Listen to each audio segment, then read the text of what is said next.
이곳에 주목하소서. 주를 향한 노래가 꺼지지 않으니 하늘을 열고 보소서.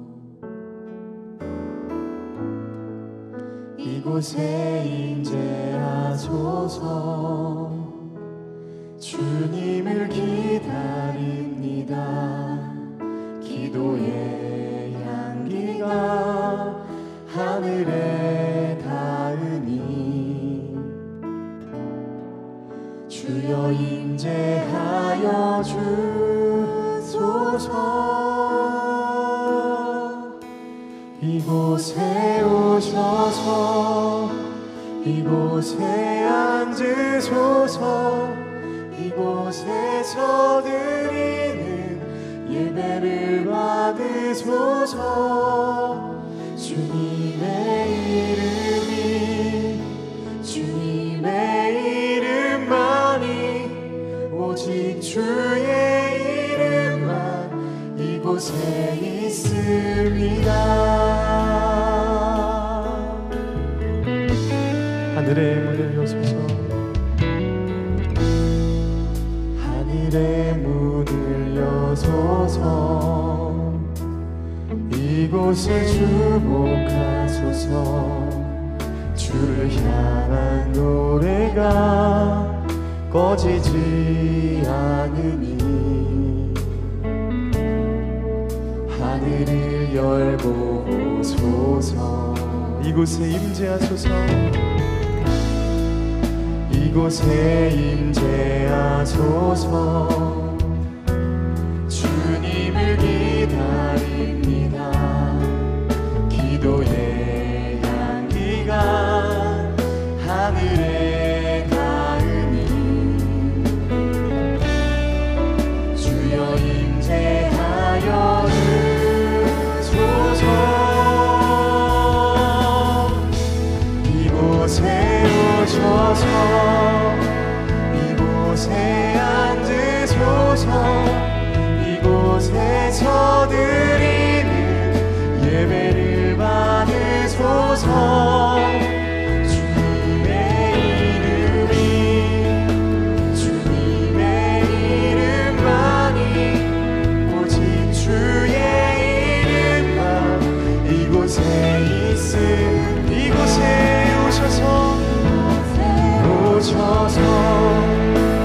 이곳에 앉으소서.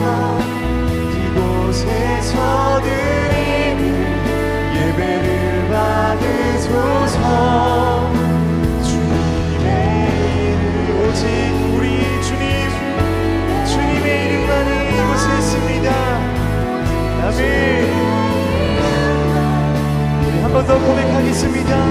이곳에 오셔서 이곳에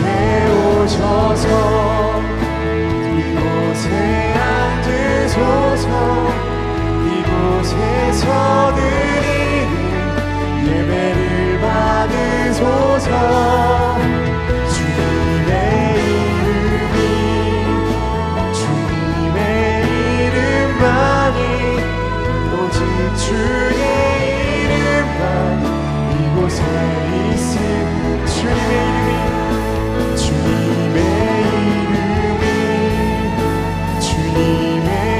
이름만이 오직 주의 이름만 이곳에 있음. 주님의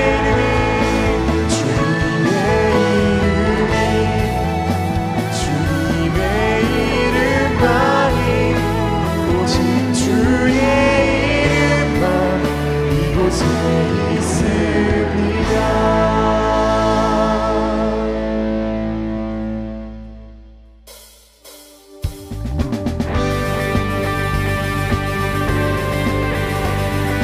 오늘도 임재하시는 주님을 찬양합니다. 할렐루야.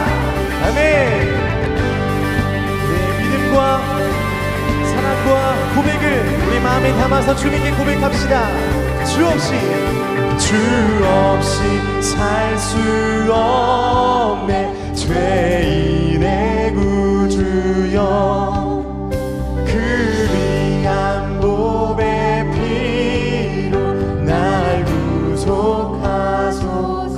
사랑으로 구주의 사랑으로 흘리신 보혈이 내 소망 나의 위로 내 영광됨. 아멘. 주 없이 살 수 없. 나 혼자 목소리 힘없고 부족하면 지혜도 없도다. 내주는 나의 생명 또 나의 힘. 아멘. 그렇습니다. 주님을 의지하여 지혜를 얻으리.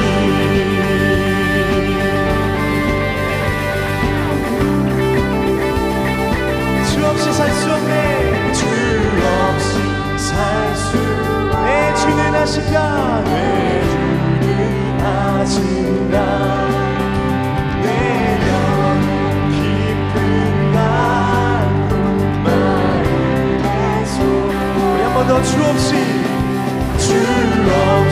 살 수 없는 세월이 이 깊은 고독 속에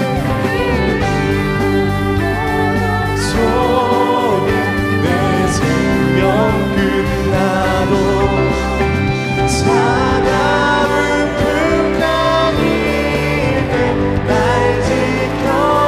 지켜주시니 내 곁에 계신 주를 한 번 더 고백합시다. 차가운 풍랑일 때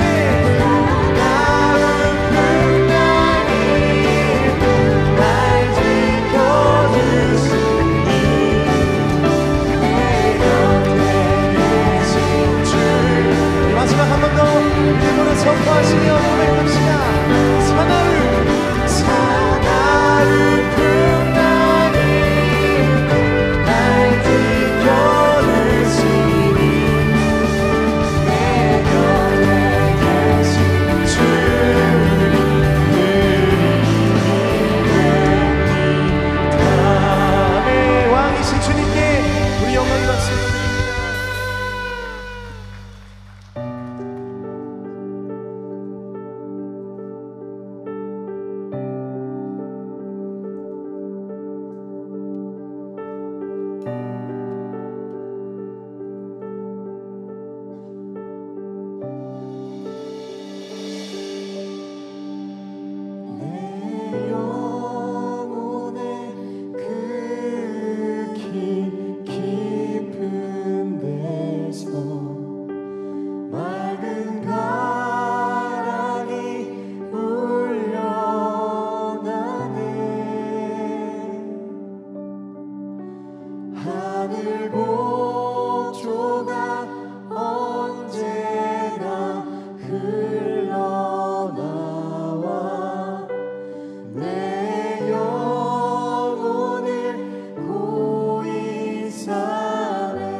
이 평화는 깊은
평화 평화로다.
다 같이 일어나셔서 영광송으로 하나님을 찬양하도록 하겠습니다.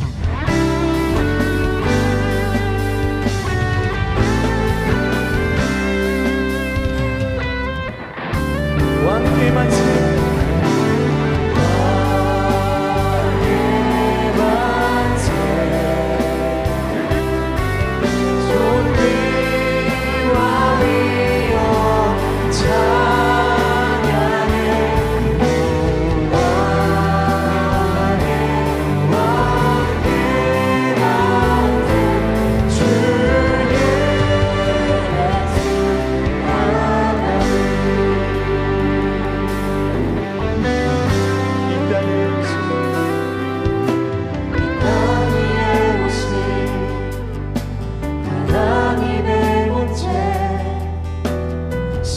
십자가에 달리사 우리 죄 사셨네. 하나님이 그를 지극히 높여 모든 이름 위에 뛰어난 이름을 주사 예수 이름 앞에 절하요.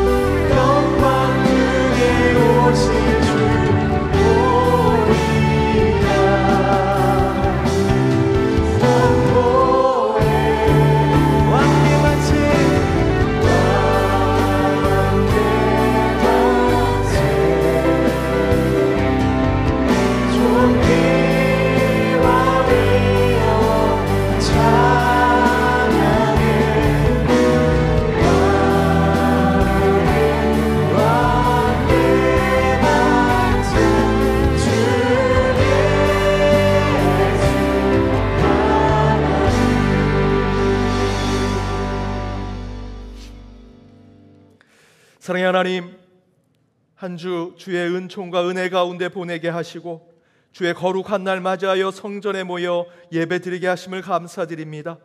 저희들이 이전에 올 때 빈손으로 오지 아니하고 귀한 예물 정성껏 준비하여 주님 앞에 드립니다.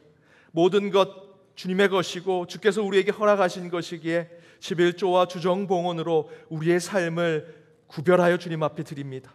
많은 감사의 제목 주신 것에 일부이지만 저희들의 마음을 담아 감사 봉헌을 드립니다. 구체적인 제목을 가지고 기도하며 목적 봉헌을 주님 앞에 드리오니 그 쓰여지는 곳에 하나님 나라 세워지게 하여 주옵소서. 그러나 물질이 부족하여 드리지 못한 손길들도 있습니다. 먼저 위로하여 주옵시고 그들에게도 하늘의 소망이 있게 하여 주옵소서. 오늘 예배 가운데 성삼위 하나님 임재하심을 믿습니다. 말씀이 선포될 때 성자 예수 그리스도께서 그 말씀 가운데 걸어오심을 깨닫게 하시고 그 마음판에 우리의 말씀의 지혜이신 예수 그리스도를 새기게 하여 주옵소서. 기도할 때 성령이 이끄는 대로 기도하는 이 시간 되어 성령과 함께 기도하여 응답받는 시간 되게 하여 주옵소서. 우리의 찬양 하늘의 문을 열게 하시고 오직 성부 하나님의 영광만이 되기를 원하오니 오늘 이 시간 성삼위 하나님이 임재하셔서 이 예배를 세상과 구별케 하여 주옵소서. 그러나 저희들 죄인으로 이곳에 서 있습니다. 긍휼과 자비를 베푸셔서 저희를 용서하시고 깨끗게 하여 주옵소서. 우리 안에 질병과 상처, 마음의 걱정, 근심, 해결되지 못한 문제들, 깨어진 관계들, 우리 안에 있는 우울한 마음들, 또한 세상을 향한 불의한 그 모습들 등등 우리를 괴롭히고 힘들게 하는 것을 짊어지고 이곳에 왔사오나 그 모든 것 십자가 아래 풀어놓고 기도하며 주님 앞에 나아가오니 주께서 치유하시고 회복을 주시며 그 가운데 믿음과 구원의 역사를 허락받는 이 예배가 되게 하여 주옵소서. 오늘 시간 주님의 음성을 듣길 원해 이 자리에 섰습니다. 예배자 한 사람 한 사람 가운데 불의 혀와 같은 성령이여 임재하여 주옵소서. 이 모든 간구 예수 그리스도의 이름으로 기도하오며 이제 우리 사도신경으로 함께 우리의 신앙을 고백하도록 하겠습니다. 나는 전능하신 아버지 하나님 천지의 창조주를 믿습니다. 나는 그의 유일하신 아들 우리 주 예수 그리스도를 믿습니다. 그는 성령으로 잉태되어 동정녀 마리아에게서 나시고 본디오 빌라도에게 고난을 받아 십자가에 못 박혀 죽으시고 장사된 지 사흘 만에 죽은 자 가운데서 다시 살아나셨으며 하늘에 오르시어 전능하신 아버지 하나님 우편에 앉아 계시다가 거기로부터 살아있는 자와 죽은 자를 심판하러 오십니다. 나는 성령을 믿으며 거룩한 공교회와 성도의 교제와 죄를 용서받는 것과 몸의 부활과 영생을 믿습니다. 아멘.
YD 뉴스 2024년 8월 18일 연동교회 소식입니다.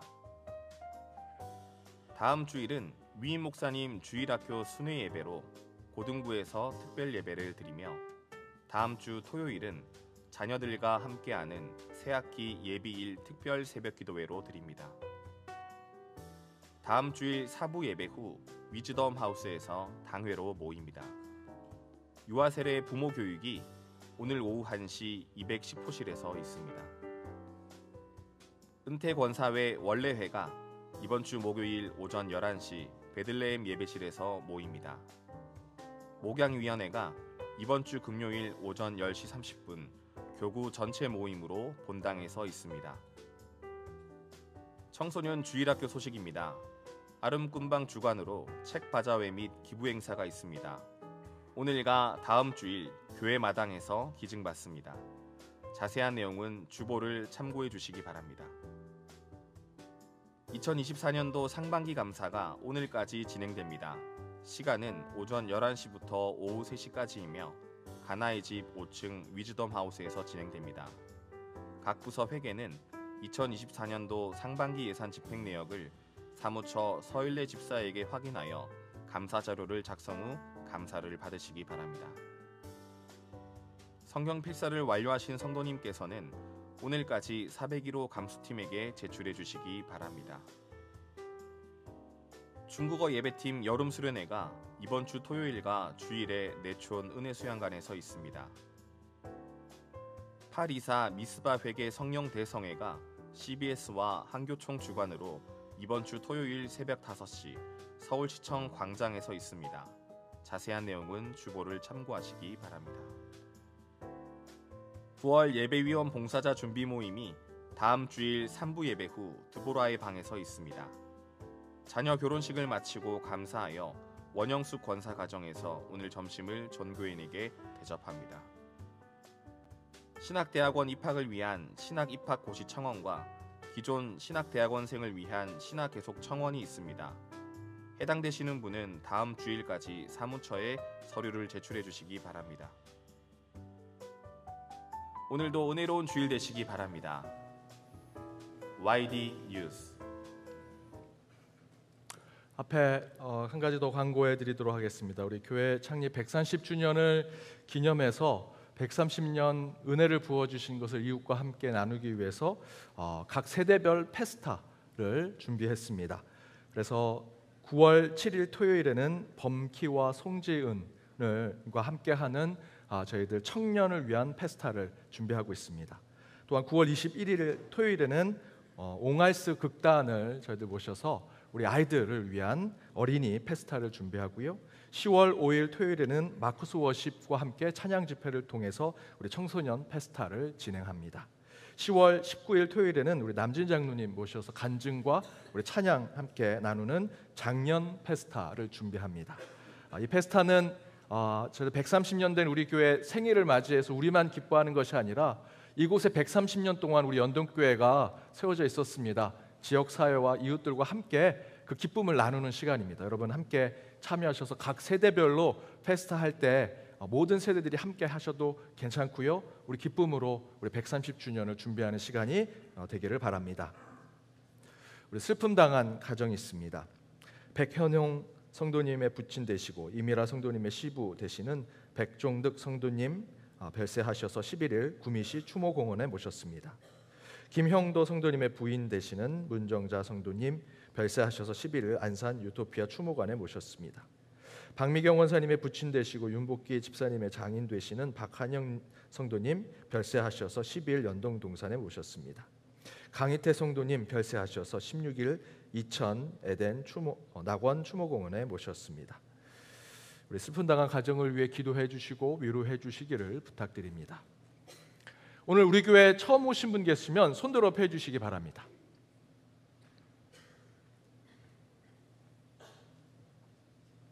예, 없으시면 좌우 앞에 있는 분들과 인사 나누도록 하겠습니다. 은혜 시간 되시기 바랍니다.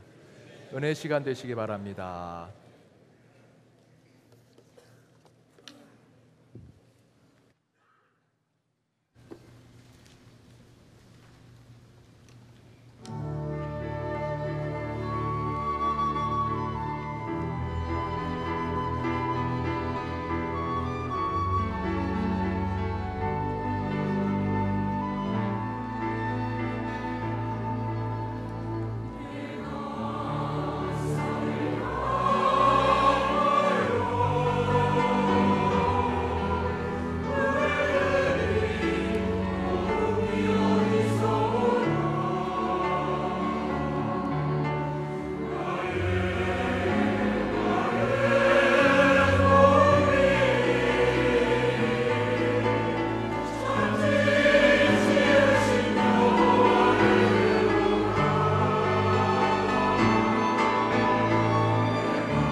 아멘.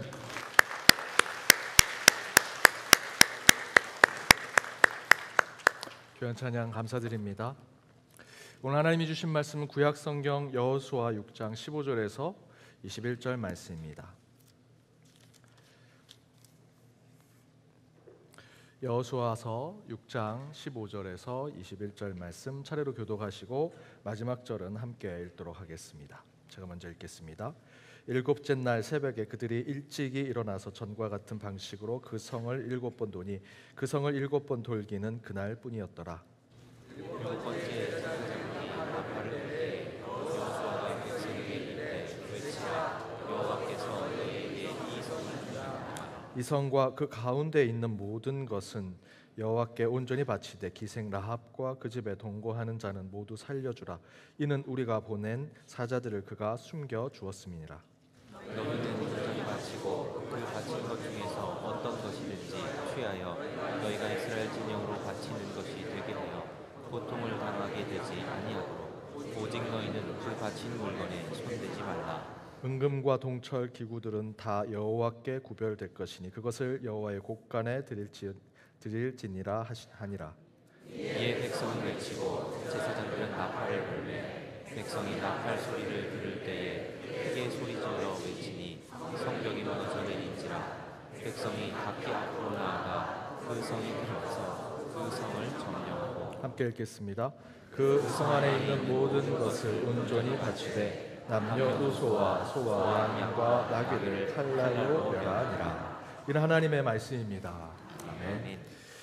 여호수아의 길 17번째 외치라 주님께서 이 성을 주셨느니라 라는 말씀의 제목으로 주의 말씀 함께 나눠보고자 합니다. 프로야구가 한참 정점에 이르고 있습니다. 날씨가 더운데도 불구하고 지금 프로야구가 진행되는 것에 사람들이 많이 좋아하고 또 함께 보려고 해서 구장을 많이 찾습니다. 특별히 올해 2024년도 프로야구는요 절대 강자 절대 약자가 없습니다. 그래서 매번 순위가 바뀌거든요. 그래서 다들 굉장히 재밌어하고 날씨가 더운데도 불구하고 많은 분들이 야구 구장을 찾아갑니다. 특별히 부산에 있는 롯데 자이언츠 그 사직 구장에 가보시면 그 관중들이 이렇게 외치곤 합니다. 이런 외치는 게 있습니다. 아주라 아주라. 뭔지 아십니까? 혹시 구장 가신 분들은 뭔가 우리 경상도 사투리로 아가 뭔지 아십니까? 예. 어린이. 파울볼을 어른이 잡으면요 동시에 모든 관중이 다 외칩니다. 아주라. 너 같지 말고 아주라. 어린이한테 주라는 거죠. 그렇게 외치면요 그분이 머쓱해가지고 옆에 있는 어린이한테 줍니다. 또 이런 외침도 있습니다. 마. 무슨 뜻일까요? 상대방 투수가요 계속 견제를 하거나 감독이 나와서 막 어필을 하면 롯데 팬들이 야 하지마, 야 임마 하지마 뭐 이런 뜻을 갖고 있습니다. 계속 그렇게 외치면요 투수도 견제하기가 머쓱해지고요 감독도 어필하는 걸 멈추고 들어갑니다. 수많은 사람들이 함께 똑같은 것을 외치면요 영향을 줍니다. 나 혼자 외칠 때하고는 다르게 사람들이 함께 외치면 그것이 삶의 변화도 주고요 상당한 영향을 받게 됩니다. 최근에 파리 올림픽이 끝났습니다.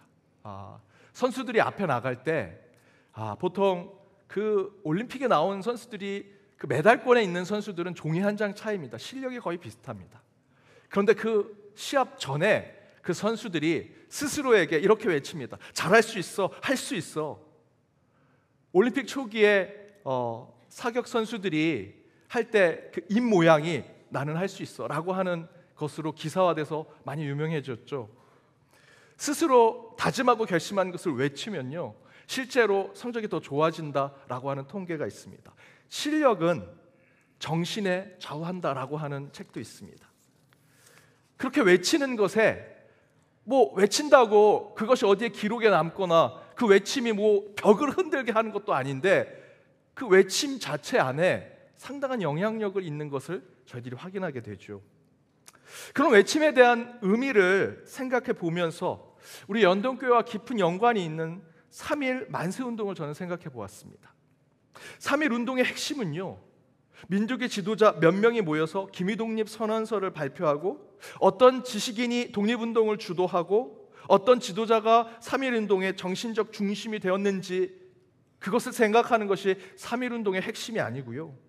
1919년 3월 1일 독립선언문을 발표하고 전국에 있는 우리의 선배들이 거리와 광장에 뛰쳐나와서 대한독립 만세를 외쳤다라는 것, 그것이 3.1운동의 중요한 핵심입니다.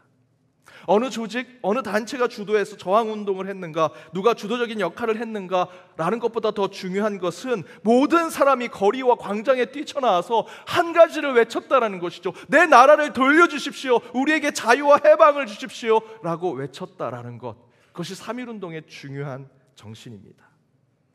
그때 우리 선배들이 보여준 비폭력 평화운동의 유일한 도구는요, 다른 것 아닙니다. 그저 외치는 것입니다.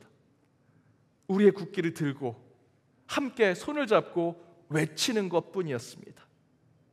칼을 든 것이 아니었고요, 무기로 저항한 것이 아닙니다. 전심을 다해 고함을 지르고 함께 소리친 것, 외친 것뿐이었습니다. 그러나 그 외침이 세계에 알려졌고요, 일제가 강압으로 조선이란 나라를 지배하고 있음을 온 인류 온 나라에 알리게 되었습니다. 실제로 1919년 3월 1일 이후에 그 이야기들을 많은 선교사들이 세상의 언론에 알리게 되었죠. 그래서 우리 민족이 일제에 저항했던 그 평화적 3.1 운동이 세상에 알려졌고요, 많은 신문 기사들에서는 식민 지배를 받는 조선 사람들이 평화적 시위를 했다, 독립 만세를 외쳤다라는 것을 전하면서, 하지만 일본은 그 평화적 시위를 무장된 군인을 통해 무차별하게 탄압했다라고 하는 기사가 알려지게 되었습니다. 그때 우리 선배들이 보여준 것은요, 외치는 것뿐이었습니다. 칼을 들지 않았습니다. 무기를 들지 않았습니다. 사람들을 모아 규합하지 않았습니다. 그저 우리 이 땅을 지켜내기 위해 대한독립 만세를 외친 것뿐이었습니다. 물론 그렇게 외친들 무슨 일이 일어나겠습니까? 라고 생각할 수도 있지요. 실제로 그 외침은 칼과 창으로 되돌아와서 우리 선배들이 그저 바깥에서 아이에서부터 어른까지 함께 남녀노소 상관없이 대한독립 만세를 외쳤지만 일제는 우리를 칼과 창으로 막아냈습니다.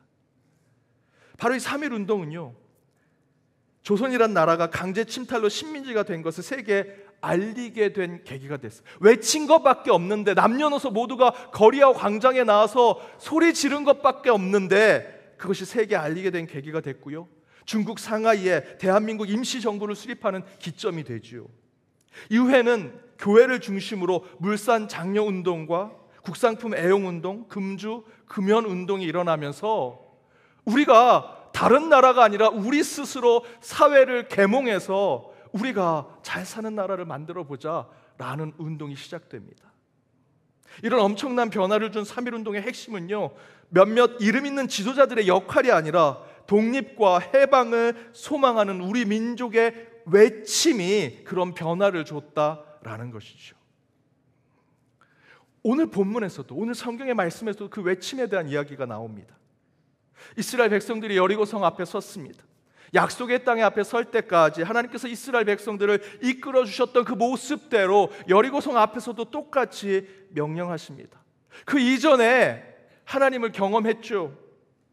우리에겐 칼이 필요합니다. 그랬더니 하나님께서 양식을 준비하라 말씀하셨습니다. 요단강을 건너고 이제 약속의 땅, 곧 전쟁이 일어날지 모르는 그 순간에 싸움을 잘하는 부대를 맨 앞에 세워야 되는데 하나님은 그 앞에 어깨 언약궤를 메운 제사장들을 맨 앞에 세우셨죠.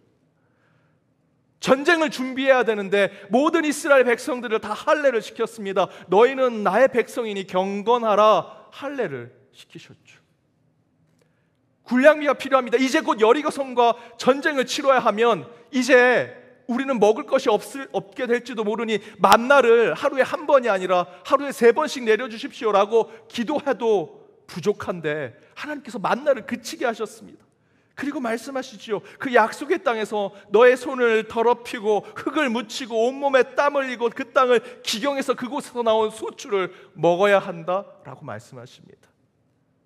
여리고성 앞에서도요, 전쟁 준비를 시키지 않습니다. 이와 똑같이 무기를 들게 하지 않으십니다. 인간의 힘, 인간의 머리를 쓰게 하지 않으십니다. 여전히 보이지 아니하신 그 하나님의 말씀에 순종하고 따르게 하시는 것이 오늘 본문에 나옵니다. 오늘 본문 앞절인 3절과 4절에 보면 여리고성 주위를 하루에 한 번씩 돌라고 얘기하시죠. 엿새 동안 하루에 매일 한 번씩. 4절에 보면 마지막 7번째 날 7번 돌라 하십니다. 7번째 돌면 어떤 일이 일어나느냐? 5절에 보니 이렇게 기록되어 있습니다. 우리 함께 읽어보겠습니다. 제사장들이 안강 나팔을 길게 불어 그 나팔 소리가 너희에게 들릴 때에는 백성은 다 큰 소리로 외쳐 부를 것이라. 그리하면 그 성벽이 무너져 내리니 백성은 각기 앞으로 올라갈지니라 하시매. 7번째 날 7바퀴 돌고 그곳에 제사장들이 양각 나팔 부대, 특수부대가 총을 쏘거나 화살을 쏘는 게 아니고요, 양각 나팔을 부는 거예요. 그렇게 불면 너희들이 크게 외치라고 얘기하십니다. 그때 하나님께서 약속해 주십니다. 그러면 그 성이 무너질 것이다. 그런데 하나님께서 이렇게 하시기 전에 중요한 조건을 얘기하십니다. 10절에 이렇게 나와 있습니다. 우리 10절 우리 화면을 보고 함께 읽겠습니다. 너희는 외치지 말며 너희 음성을 들리게 하지 말며 너희 입에서 아무 말도 내지 말라. 그리하다가 내가 너희에게 명령하여 외치라 하는 날에 외칠지니라. 7번째 되기 전에 절대로 외치지 말라는 겁니다. 첫째 날부터 6번째 날까지는 그냥 성을 한 바퀴만 도는 겁니다. 외치지 않습니다. 여러분, 뭐 이렇게 소리 지르고 뭐에 대해서 구호 하나 외치는 게 뭐 그렇게 중요하겠습니까? 그런데 이스라엘 백성들은요, 하나님께서 6일째 되는 날까지 외치지 말라 하는 것을 진지하게 받아들였습니다. 경건하게 받아들였습니다. 그리고 마지막 날 7바퀴 돌고 온 백성이 함께 소리를 지르죠. 저와 여러분에게도 일주일에 7일이 있습니다. 매일 하나님이 매일 아침 기도해라, 매일 저녁마다 교회 모여 기도해라 라게 하지 않으셨습니다. 주일 하루, 지금 이 시간 여러분 길게 해봤자 1시간 정도 되는 시간 여러분 교회 와서 예배를 드리지요. 일주일에 그 하루를 지키라고 말씀하십니다. 이스라엘 백성들은요, 6일 동안 소리 지르지 말고 마지막 날 소리를 지르라, 이 이야기를 아주 진지하고 거룩하고 경건하게 받아들였습니다. 그대로 행했고요, 이에 하나님께서 그 순종을 성취해 주십니다. 하지만 여러분, 이스라엘 백성이 여리고성을 차지하기 위해서 행한 것은요, 지금 보신 외치는 것뿐이었습니다. 그러나 그렇게 외치고 소리 지르고 우리의 의사를 표현하는 것은 전쟁 속의 칼과 무기가 될 수 없지요. 어쩌면 전쟁에는 아무 소용이 없는 쓸데없는 굉장히 하찮은 일에 불과할 것입니다. 외침은요, 별로 소용이 없습니다. 오히려 그 적에게 들통이 날 수 있는 것이죠. 그런데 오늘 본문에 나오는 이 외침은요, 상상하지 못할 일들을 보여줍니다. 그 외침은 총과 칼이 아니지만 때로 외치고 진리를 위해 소리를 지를 때 그 외침과 고함은요, 결코 허공에 쏟아내는 헛된 것으로 끝나지 않더라라는 것을 보여주는 말씀입니다. 앞에 말씀드렸던 대로 1919년 3월 1일에 우리 민족의 수많은 백성들은 외쳤습니다. 칼과 총으로 막아섰던 일제 앞에 우리 선배들은 그저 외치기만 했습니다. 그런데 말씀드렸던 대로 이 외침은요, 세상에 엄청난 변화를 주었고요, 역사의 새로운 기록을 쓰게 했습니다. 왜 그랬습니까? 그때 그 당시에 그저 외쳤던 우리 선배들은 칼과 총에 쓰러져 갔고요, 수원에 제암리라고 하는 곳의 한 교회에 만세 운동을 주도했다는 22명을 모아놓고 일제는 거기에 불을 지어서 다 죽게 만들었습니다. 그렇게 일제가 핍박하고 박해한 이유, 그저 외친 것밖에 없습니다. 그런데 그 외침 가운데 무엇이 있기 때문입니까? 하나님이 모든 인간에게 주신 자유와 해방을 누리며 살기 원하는 그 소망을 우리의 선배들이 외쳤기 때문에 오히려 그들은 칼과 창으로 우리를 공격했습니다. 그 외침은요, 눈에 보이는 칼과 창은 아니지만 세상을 바꿀 무형의 능력을 가지고 있는 것입니다. 외침 속에 진리가 있으면, 외침 속에 말씀이 있으면 그것은 세상을 바꿀 수 있습니다.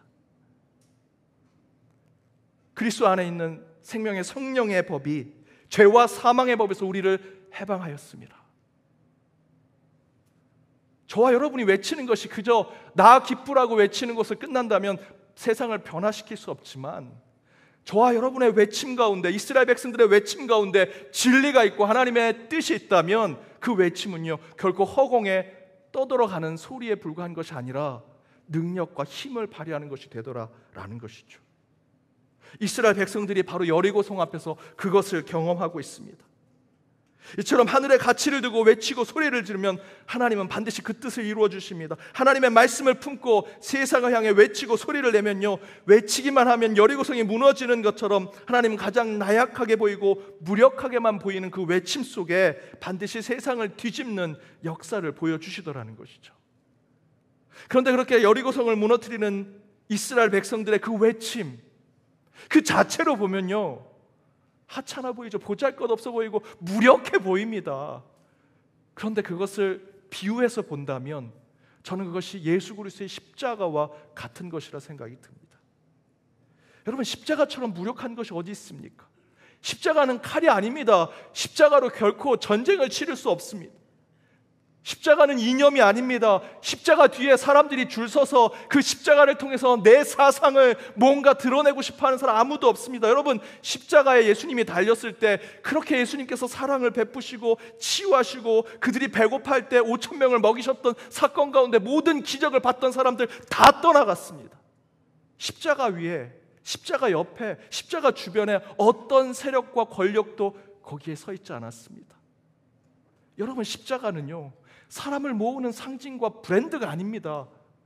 스타벅스 그림만 보면 야, 저기서 커피 먹고 싶다 라고 생각하는 그런 상징과 심볼이 아니라고요.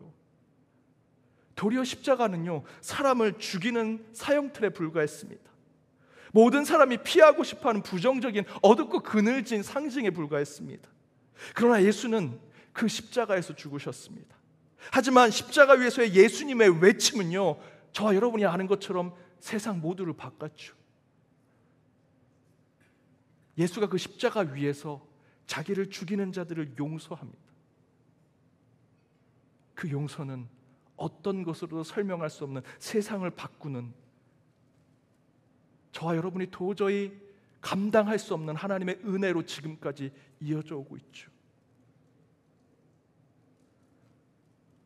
사랑하는 여러분, 기도할 때, 골방에 들어가서 기도할 때 그런 생각 하지 않으십니까? 이 기도가 무슨 의미가 있어? 내가 수없이 기도하고 기도 수첩에 여러 기도 제목 적어놓고 기도했는데 그 중에 100개 중에 1개 응답되는 것도 솔직히 그냥 연못에 돌멩이 던졌는데 그냥 개구리가 맞는 것처럼 그런 운처럼 이루어진 거 아니야? 라는 생각이 들 때가 있습니다. 예배는 안 그렇습니까? 코로나를 겪으면서 예배는 얼마나 하찮은 것이 된지 모릅니다. 뭐 영상으로 예배 드리시는 분들을 탓하는 것은 아닌데요, 어느새 예배는 영상으로 드리지, 인터넷으로 드리지, 예배 시간 지나갔으면 내가 좋아하는 목사님 설교 듣고 예배 드린 걸로 하지 라고 생각하는 것이 예배가 되었습니다. 여러분이 정한 목사님, 여러분이 정한 시간에 예배를 드렸다고 하면 그것이 하나님께 경외하는 마음으로 드리는 예배가 됩니까? 예배는 하나님이 정한 날짜에 정한 장소에 모여서 드리는 것이 예배가 돼야죠. 어느새 우리는 예배를요 십자가처럼 생각합니다. 너무나 보잘것없고 하찮게 생각하는 거죠. 너무 바쁘셔서 예배 중간중간 1부, 2부, 3부 예배 중간에 우리 교회 직분자들 회의합니다. 회의의 내용은 이런 겁니다. 어떻게 하면 예배 드리는 분들이 예배를 잘 드릴 수 있게 할까? 어디에 악기를 놓고 어떻게 분위기를 만들고 온도는 어느 정도 올릴까? 그런 회의 하시지요. 그러다가 예배 시간이 지나가서 늦었습니다. 아이고, 예배 시간이 늦었네 하고 예배를 늦게 들어오십니다. 예배를 위해서 회의해놓고 예배를 늦게 들어오고 예배를 소홀하게 생각합니다. 이게 지금 우리 그리스도인들의 문제죠. 제가 연동교회 부임하고 순회 예배를 2달에 한 번씩 합니다. 3부 예배 때. 그래서 여러분 2달에 한 번씩 못 빼서 좀 아쉬운데, 여러분 아쉬우신가요? 그러지 않으신 것 같은데. 제가 그래서 초반에 아동부에 가가지고 순회 예배를 준비하는데 한 아이가 저에게 오더라고요. 그런데 저한테 그럽니다. 목사님, 저 목사님 교회 오시는 것 때문에 저도 열심히 기도했어요. 저도 목사님 투표할 수 있으면 저도 목사님 투표했을 거예요 라고 얘기하는 거예요. 그래서 너가 기도한 대로 네가 기도한 목사님이 왔어? 그랬더니 그 친구가 이렇게 얘기했습니다. 아니요.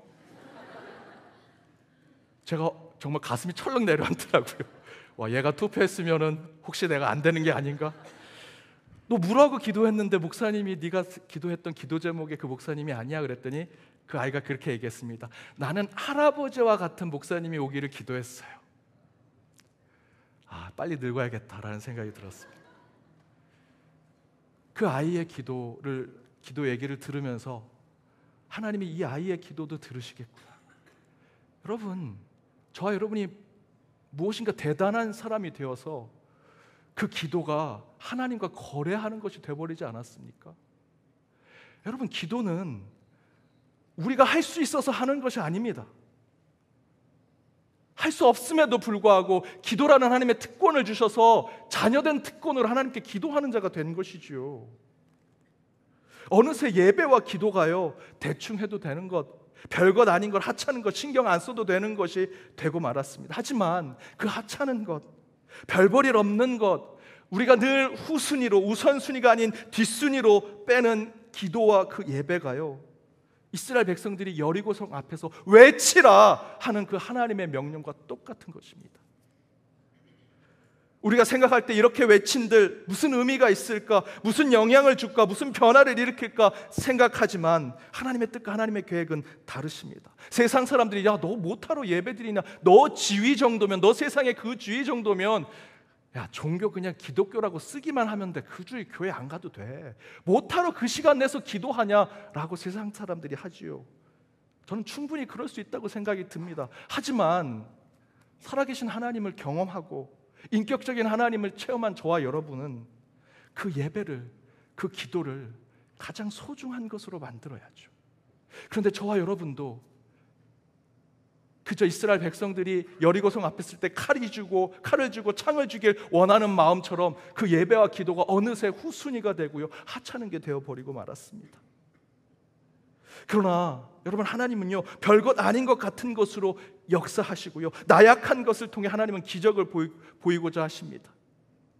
탈종교의 시대, 탈기독교의 시대라고 하죠. 저는 거기에 더해 코로나 이후로 탈신앙의 시대가 되었다고 생각이 듭니다. 탈신앙의 시대는 뭐냐면요, 아, 나 크리스찬이야, 나 장로야, 나 집사야, 나 권사야, 나 영성 가지고 있어, 나 믿음 있어, 나 마음으로 기독교의 신앙 품고 있어. 근데 요즘 예배가 잘못됐어. 아, 기도 같은 거 안 해도 돼. 신앙생활을 무시하는 것이죠. 코로나 이후로 대면 예배 숫자가 줄었습니다. 팬데믹 이후로요, 본당의 주중에 찾아오셔서 기도하시는 분들의 숫자가 확실히 줄었습니다. 더 중요한 것은 기도와 예배의 자리에 성도님들이 오시지 않는다는 것, 진지하게 오시지 않는다는 것이죠. 어쩌면 우리는 여리고성 앞에 서서 칼을 쥐기 원하고요, 전쟁에 뛰어난 전술을 얻기를 원합니다. 그러나 하나님은 이렇게 말씀하십니다. 외치라, 예배 자리를 지키라, 기도의 자리에 무릎을 꿇으라 말씀하시죠. 그 결과는 무엇입니까? 오늘 본문 16절입니다. 우리 16절 말씀 함께 읽어보겠습니다. 7번째에 제사장들이 나팔을 불 때에 여호수아가 백성에게 이르되 외치라, 여호와께서 너에게 이 성을 주셨느니라. 외치라, 여호와께서 이 성을 주셨느니라 약속해주고 계십니다. 칼을 쥐라, 무기를 들고 그곳에 던지라, 화살을 쏘라 말씀하지 않으십니다. 외치라, 이 성을 너에게 주리라. 이 말씀이 코로나 이후 축소지양되어가는 우리의 신앙, 한국교회에 하나님이 주시는 말씀이라 저는 믿습니다. 다시 예배의 자리를 지키라, 하나님께서 이 성을 주시리라. 다시 기도의 자리를 지켜라, 이 성을 너희에게 주겠다. 가장 보잘것없어 보이는 것, 가장 나약하게 보이는 것, 그러나 하나님은 바로 그 연약함, 나약함, 작은 것을 통해 살아계신 하나님을 증명하기를 원하시는 것이죠.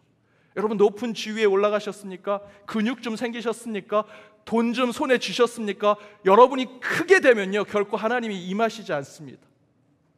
내가 겸손해지고 낮아지고 보잘것없는 자로 주님 앞에 나아갈 때 아무것도 할 수 없을 거라 같은 저와 여러분의 심령에 하나님이 찾아오셔서 살아계신 하나님을, 여러분의 심령을 통해 하나님이 살아계신 하나님을 증명해 주실 것입니다. 제가 아는 한 집사님이 대기업에 지원했는데 첫 해 떨어지고 그 다음에 합격을 하셨습니다. 그런데 입사를 해봤더니 작년에 함께 채용 면접을 봤던 가장 실력이 부족했던 그분이 선배로 그 직원으로 있는 겁니다. 한 해 먼저 채용에 합격했던 것이죠. 그래서 저분은 우리가 다 떨어질 거라고 얘기했는데 왜 저분이 한 해 먼저 저렇게 합격하셨을까? 인사과에 가가지고 사람들이 같이 가서 물었습니다.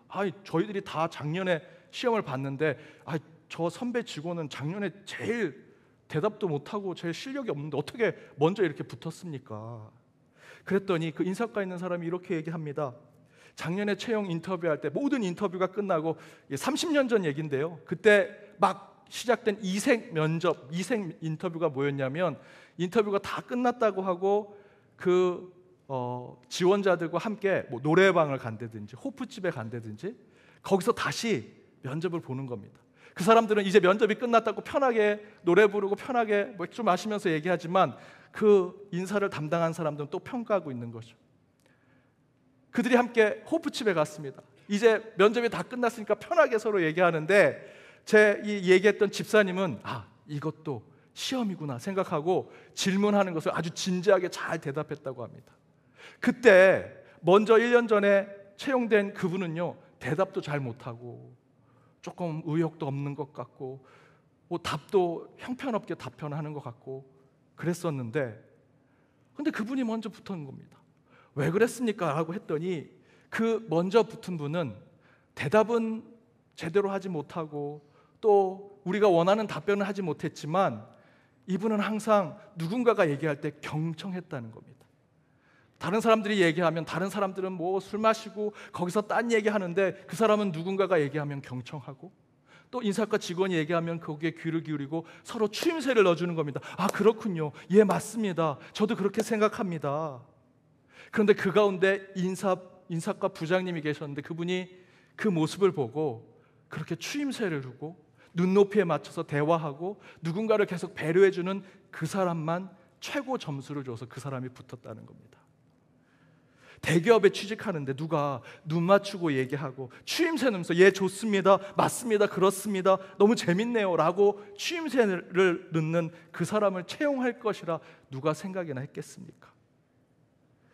밀레니엄 시대에 증권시장이 어떻게 되겠습니까? IMF를 극복하기 위해서 우리 회사가 주력해야 될 산업이 무엇입니까? 라는 거창한 손에 칼을 쥔 그 대답만 그 사람들은 하려고 했지 그렇게 얘기하는 사람을 귀 기울여 들어주고 말을 맞춰주고 추임새를 주려고 하는 마음은 아무도 갖지 않았던 것이죠.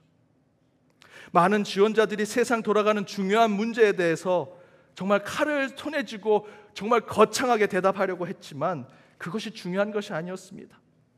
팀워크를 맞추고 자기를 희생하고 준비하고 섬길 줄 아는 사람, 대화 가운데 추임새를 넣어주면서 편안하게 대화를 이끌어 갈 수 있는 사람, 다른 사람의 주장과 생각도 들어주고 이해해 줄 수 있는 사람, 너무 별 볼 일 없어 보이지만 그 안에 진짜가 있는 것을 보여주는 사람. 세계적인 경영 컨설턴트인 짐 콜린스는 이렇게 얘기합니다. 성공이란 수천 가지의 작은 일을 제대로 하는 것. 여러분, 성공이 큰 프로젝트에 내가 리더가 돼서 그것을 성공으로 이루는 것이 진짜 성공이 아니고요. 짐 콜린스는 얘기합니다. 수천 가지 아주 작은 사소한 일들을 제대로 할 수 있는 것이 성공이라는 것이죠. 그리고 아무도 거들떠보지 않지만 그거 많은 그 작은 일들을 수없이 반복하고 되풀이 해낼 수 있는 사람, 그 사람이 진짜 성공하는 것입니다. 여러분, 여리고성 앞에서 대적과 싸우는데 전혀 쓸모없어 보이는 것은요, 성을 빙빙빙 도는 것입니다. 그리고 그 안에 뭐라고 외치는 것이죠. 그게 무슨 의미가 있겠습니까? 얼마나 하찮아 보이고 보잘것없이고 나약해 보입니까? 하지만 이스라엘 백성들을 약속의 땅으로 이끌어 주시고 여리고성 앞까지 다다르게 하신 하나님께서 그 백성들에게 원하시는 것은요, 세상의 방법이나 눈에 대단하게 보이는 것이 아니었습니다. 하나님이 원하시는 것은 도리어 하찮게 보이지만 그것이 하나님의 말씀이라면 그것을 순종하고 따르는 것, 성을 돌고 그 앞에서 외치라 하는 그 말씀을 순종할 때 그 성벽이 무너지더라라는 것입니다. 저는 이 말씀이 저와 여러분의 삶에 적용되길 원합니다. 저와 여러분 앞에, 여러분의 가정, 여러분 일터에, 또 우리 연동교회 앞에 얼마나 견고한 세속의 여리고성이 서 있습니까? 이런 상황 속에 더 좋은 무기가 필요할 것 같고요, 더 뛰어난 지략이 필요할 것 같죠. 하지만 하나님은 저와 여러분, 우리 연동교회를 향해 이렇게 말씀하십니다. 외치라, 하나님을 찬양하라, 사랑을 노래하고 감사를 소리내어 기도하고 고백하라. 그러면 그 성을 너희에게 주리라. 어쩌면 지금 드리는 이 예배는요, 여러분 인생에서 가장 보잘것없는, 여러분 7, 80의 인생 가운데 2024년 8월 28일 날 드린 이 예배는 기억에서 잊어버릴 수도 있습니다. 여러분이 기도하는 거 허공에다 그고 아무도 듣지 않는 것 같은 소리의 외침에 불과한 것처럼 생각할 수도 있습니다. 그러나 여러분, 그 하찮고 보잘것없어 보이는 것을 명령하신 분이 하나님이시라면 그것을 따르고 순종할 때 하나님은 그 성을 여러분에게 주실 것입니다. 여러분 인생 가운데 여리고성이 눈앞에 있습니까? 그때 하나님이 말씀하십니다. 칼을 쥐어라, 총을 쥐어라, 너가 제일 잘하는 걸 보여줘라 하시지 아니하시고 성을 돌라, 그리고 크게 외쳐라 하시면 그대로 따르십시오. 찬양의 자리, 예배의 자리, 기도의 자리를 지킬 때 하나님께서 그 성을 여러분에게 주시리라 믿습니다. 그 믿음으로 한 주도 승리하시는 저와 여러분이 되기를 주님의 이름으로 축복합니다.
여리고는 굳게 닫혔고 출입하는 자가 없더라.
여호와 용사들을 네 손에 넘겨주었으니 너희 모든 군사는 그 성을 둘러 성 주위를 매일 한 번씩 돌되 엿새 동안을 그리하라.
그 성을 7번 돌며 그 제사장들은 나팔을 불 것이며 제사장들이 양각 나팔을 길게 불어 그 나팔 소리가 너희에게 들릴 때에는 백성은 다 큰 소리로 외쳐 부를 것이라.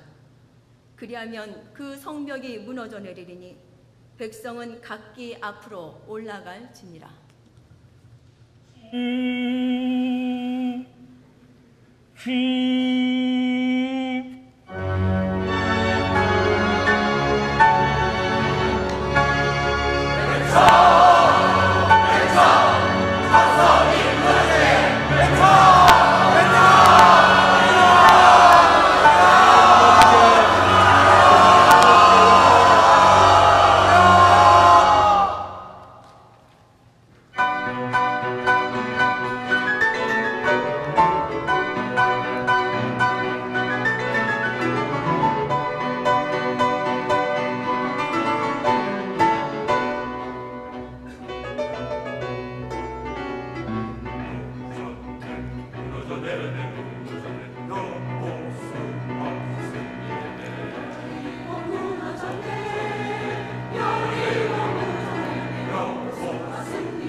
기도하겠습니다. 하나님, 우리 앞에 견고히 서 있는 여리고 성 앞에 주께서 우리에게 명령하십니다.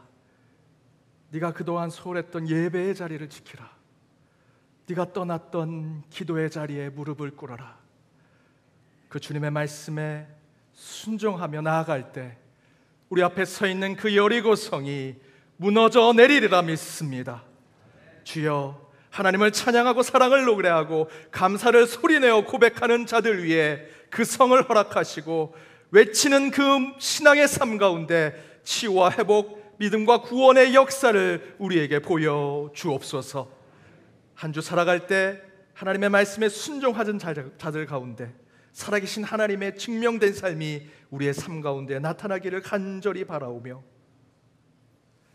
지금은 우리 주 예수 그리스도의 은혜와 하나님의 크신 사랑과 성령님의 감화감동 교통 역사하심이 주의 진리와 하늘의 말씀, 살아계신 하나님의 능력을 외치게 하셔서 끝내 우리 앞에 견고히 서 있는 세상의 여리고성을 무너뜨리고 오직 하나님이 주시는 그 승리의 삶을 맛보며 살아가기로 다짐하며 나아가는 연동의 모든 권속들과 그들의 가정, 그들의 일터, 하나님께서 사랑하시는 우리 연동의 재단과 이 교회, 더불어 해외 곳곳에 있는 연동의 디아스포라와 이 나라 이 민족 위에 이제로부터 영원까지 함께 없시기를 간절히 축원하옵나이다.